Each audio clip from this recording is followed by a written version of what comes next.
Gentleman from Bristol and Norfolk, Mr. Feeney, offers an amendment which the clerk will read. Amendment number 88 by Mr. Feeney, workforce development and job training for displaced workers. President. The gentleman from Bristol and Norfolk. Thank you, Mr. President. Through you to the members, I didn't get the opportunity earlier to do this, but I want to, as we wind down on this bill with the last few amendments, I want to just start by thanking the gentleman from Lexington for his thorough work in crafting this legislative package. I know he met with many of us. And this package that not only sets goals, as other states have done, but truly begins to lay the groundwork for the practical application of the measures that we call for in this bill.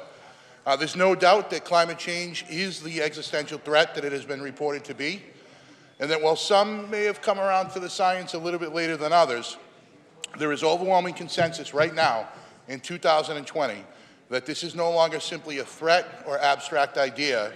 It is a present reality on the cusp of a future disaster. Thank you as well to the gentleman from Taunton, who has been an absolute champion of the solutions to this crisis for many, many years. I am wholeheartedly supportive, Mr. President, of the goals laid out in this bill, as well as the tools we identify to achieve those goals.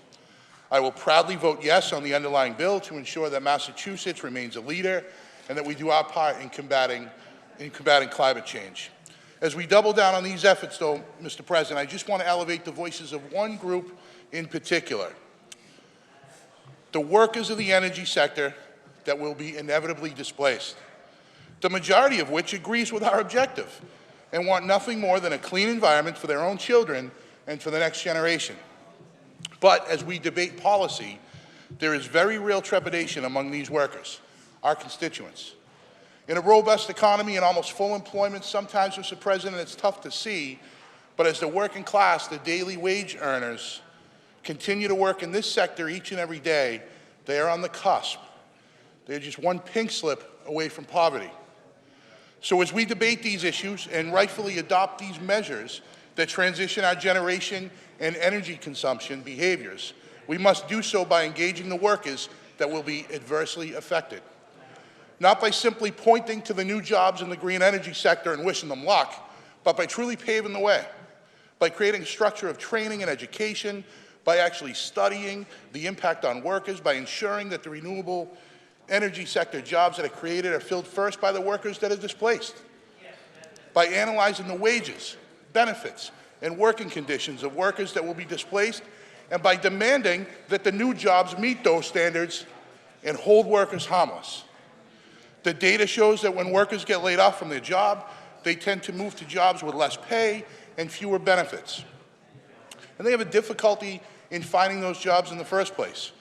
What good would come if we do all this great work today and prop up a new growth sector, only to come to find out that the jobs pay less and that the benefit packages aren't as good for them and their families?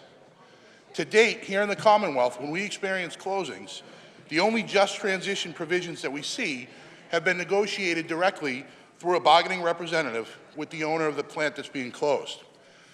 As public policy like the one that we debate at this moment, that we know will hasten the closings like that and lead to additional job loss, it is critical that we adopt just transition provisions that guarantee that the workers losing their job get a severance, maintain health care benefits for them and their families, and receive training and education and priority placement in the hiring of the green energy jobs that will be created. So, Mr. President, my staff and I are still evaluating how many workers could be adversely affected in the Commonwealth. But what we have seen across this country as plants have shut down is alarming. Entire communities are hurt, some destroyed, as some of the best careers in those communities have disappeared. We cannot let that happen here. Massachusetts can and absolutely should seek to achieve net zero carbon emissions, absolutely. But we must do so while ensuring that workers in carbon-producing industries are not left on the roadside, breathing clean air while standing in the unemployment line. This amendment has been redrafted, Mr. President, and is certainly not perfect, but I believe it's a good start. We can continue to move this conversation forward to make sure that the workers that are displaced in the fossil fuel energy have a career ahead of them for them and their kids and their grandkids going forward. So with that, Mr. President, I ask that this redraft be adopted, and I ask that when a vote is taken, it be done by a call the yeas and nays.